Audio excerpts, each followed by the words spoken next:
அண்மை செய்தியை பார்த்துக் கொண்டிருக்கிறோம். கரூர் மாவட்டம் குளித்தலை அருகே நடைபெற்ற சாலை விபத்தில் ஒரே குடும்பத்தைச் சேர்ந்த 3 பேர் உயிரிழந்திருக்கிறார்கள். லாலாபேட்டை மேம்பாலத்தில் தனியார் நிறுவன பேருந்தும் இருசக்கர வாகனமும் மோதி விபத்து ஏற்பட்டிருக்கிறது.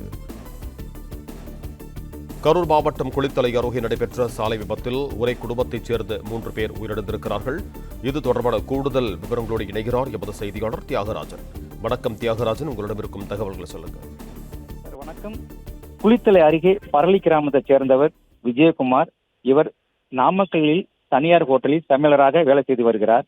பொங்கலுக்கு தனது ஊருக்கு விடுமுறையாக வந்தவர் இன்று மாலை தனது மனைவி சௌந்தர்யா, 1 வயது மகள் சண்மதி ஆகிய மூவரும் இருசக்கர வாகனத்தில் தனது மாமியார் வீடான கரூருக்கு செல்லும் பொழுது கரூர் திருச்சி தேசிய நெடுஞ்சாலை லாலாப்பேட்டை பேருந்து நிலையம் அருகே செல்லும் பொழுது கரூரிலிருந்து தனியார் டெக்ஸ் பேருந்து இருசக்கர வாகனத்தில் மோதியதில் சம்பவ இடத்தில் கணவன், மனைவி, 1 வயது பெண் குழந்தை உயிரிழந்தனர்.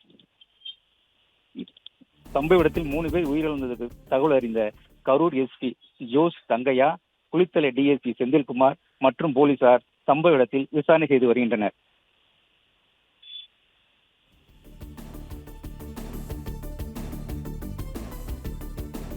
நன்றி தியாகராஜன், உங்கள் தகவல்களுக்கு.